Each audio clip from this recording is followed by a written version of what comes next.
Quelles sont les actualités dans le domaine de l'énergie solaire cette semaine? Bonjour tout le monde et bienvenue dans cette vidéo. Aujourd'hui, on va voir quelques nouvelles en ce qui concerne les panneaux solaires, l'énergie photovoltaïque et tout ce qui tourne autour de ça. Juste avant de commencer, je vous rappelle que je vous ai fait un quiz gratuit sur les panneaux solaires pour que vous puissiez tester vos connaissances actuelles. Le quiz est disponible en description et en lien sous la vidéo en commentaire épinglé. Profitez-en et on va commencer tout de suite avec la première info. Alors, la première actu, c'est Lenovo qui dévoile un ordinateur qui se recharge grâce à l'énergie solaire. Donc ça, c'est plutôt sympa. Ils ont mis une conversion de 24%, enfin supérieure à 24%, donc un bon rendement de panneaux solaires dessus. Après, ça veut dire qu'il faut mettre son PC Lenovo au soleil.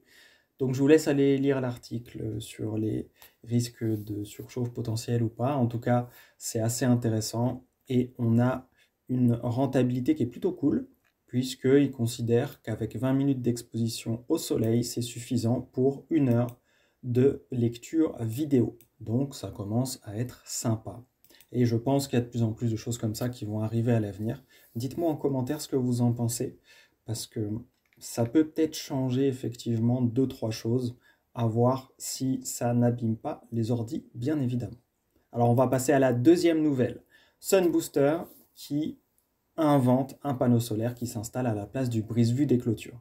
Vous connaissez probablement les brise-vues et les systèmes traditionnels qu'on va poser dessus. Là, on peut passer maintenant ce panneau solaire, donc c'est plutôt sympa. Donc Sunbooster, c'est un fabricant autrichien. La conception, elle est bifaciale, ce qui permet de choper du soleil des deux côtés du panneau. Donc ça, c'est plutôt cool. Il y a des bandes solaires comme ça jusqu'à 2,50 m de long. Et on peut en mettre plusieurs, bien évidemment. Le système le moins puissant a une puissance de 372 watts. Je suppose que c'est des watts crête quand c'est pas précisé, mais à vérifier toujours. Et donc on peut empiler un certain nombre de bandes en fonction des besoins. Donc ça, pareil, je vous invite à aller checker. En termes de prix et de rentabilité, là, on est sur 399,90 €. Je vous laisserai aller voir tout ça pour ceux que ça intéresse. Tous les articles que je vais traiter lors des vidéos d'actualité sur l'énergie solaire vont être mis aussi en lien en description. Comme ça, vous aurez les liens vers les différents articles. Ça peut être sympa d'aller s'y référer si une info a été trop peu approfondie pour vous. On va passer tout de suite à l'info suivante avec Mercedes qui développe une peinture solaire qui fournit jusqu'à 20 000 km d'autonomie par an à ses véhicules électriques.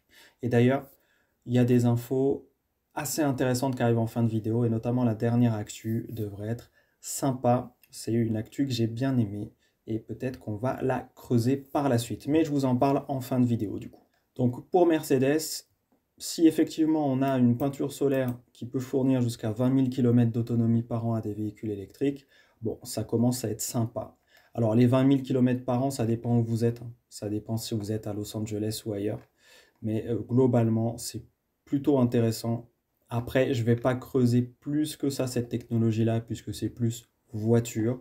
Et je ne suis pas sur une chaîne de voiture.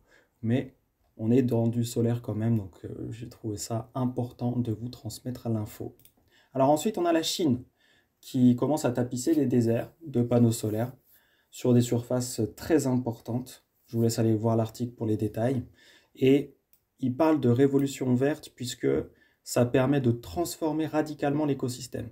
Donc on peut passer de déserts complets à des endroits où, grâce à l'ombre des panneaux solaires, on peut avoir de la végétation qui repousse plus facilement. La terre est moins cramée, on va le dire comme ça, on va vulgariser comme ça. Et donc ça permet de faire pas mal de choses, il y a beaucoup de synergie, en plus bien évidemment de produire beaucoup d'énergie solaire, puisqu'on est dans un désert, et donc il n'y a rien entre le panneau solaire et le soleil, et on peut faire beaucoup de surface.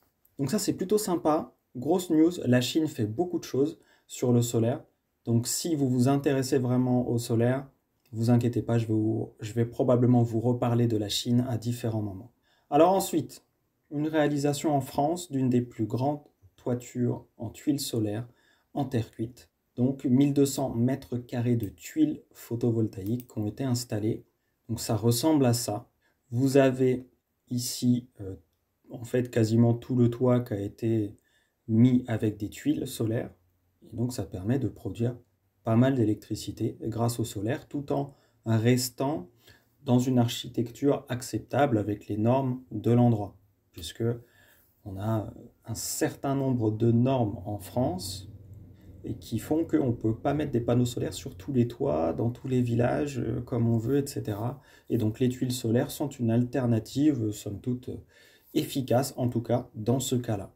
Et les tuiles fournissent 23 watts crête par tuile solaire, donc ça permet quand même de produire pas mal d'électricité en fonction de ce que vous mettez comme surface. Alors je vous laisse aller checker l'article pour les détails chiffrés. Ensuite, un titre putaclic, comme on les aime, bientôt la fin du silicium, pour un article qui parle d'un nouveau panneau solaire français qui bat des records de rendement. Mais en fait, c'est un panneau qui utilise des cellules tandem, j'en ai déjà parlé sur la chaîne YouTube, et il n'est pas à 31% de rendement, c'est une approximation, mais à 30,8%, en tout cas d'après ce qu'on sait. Donc c'est quand même plus de 30% de rendement, et c'est des cellules tandem avec du silicium et du perovskite. Donc après, à voir comment ça tient sur la durée, parce qu'on sait que les panneaux solaires en perovskite, il faut checker un peu où ça en est au niveau techno. J'ai vu que le Japon dernièrement avait fait pas mal de choses en panneaux solaires en perovskite. Donc il y a dû y avoir des avancées. Si vous voulez que je vous fasse une vidéo sur le perovskite ou sur les cellules tandem, vous me dites en commentaire. Vous mettez perovskite ou cellules tandem en commentaire. Et puis ce qui revient le plus, je le fais en priorité sur la chaîne. Alors ensuite, une info très importante, on a parlé assez peu de batterie pour le moment sur la chaîne, mais c'est quand même essentiel pour beaucoup de systèmes solaires. Et là, on va pouvoir multiplier par 8 la durée de vie des batteries lithium, qui sont aujourd'hui les batteries les plus utilisées et les plus recherchées dans pas mal d'industries, notamment les panneaux solaires. Et c'est une technologie qui est intéressante, enfin une avancée technologique qui est intéressante, parce qu'on pourrait passer de 1500 à 12 000 cycles. Et donc, bon, grossièrement, au lieu d'être sur peut-être 10 ans, on serait peut-être sur 80 ans de durée de vie d'une batterie lithium. Et ça fonctionne comment? Tout simplement, la détérioration des ions lithium va pouvoir être palliée grâce à une injection d'une substance, le LiSO2CF3, qui est compatible en plus avec les technologies et les matériaux qui sont dans les batteries lithium, et ça permet de créer une sorte de processus de rajeunissement en injectant ça dans la zone où résident les ions lithium actifs. Ça libère un gaz et après quoi la batterie elle est prête à être rechargée. Donc à voir comment ça se met en pratique pour le quotidien, est-ce que c'est jouable pour des particuliers, etc. On verra ça. C'est probablement une news que je vais suivre dans les mois et les années qui viennent, surtout si elle débouche sur quelque chose de concret pour nous en tant que consommateurs individuels notamment. Avant-dernière news, des promesses fiscales. On va pouvoir baisser les impôts de 50%. Donc c'est un projet agrivoltaïque géant en Lot-et-Garonne. Donc là, ils sont partis sur 10 fermes solaires sur plus de 1000 hectares.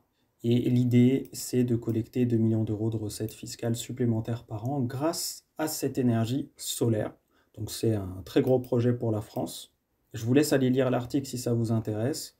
C'est quand même 1,2 gigawatt crête comme objectif. Donc on va voir s'ils y arrivent, on va voir ce que ça donne concrètement sur la baisse des impôts locaux ou pas. Mais en tout cas, c'est intéressant qu'il y ait des initiatives comme ça en France. Ça fait plaisir, j'espère qu'il y en aura de plus en plus, puisque si celle-là fonctionne, il n'y a pas de raison que d'autres ne fonctionnent pas. Donc il y a probablement un marché, y compris pour les collectivités locales, on va le dire comme ça.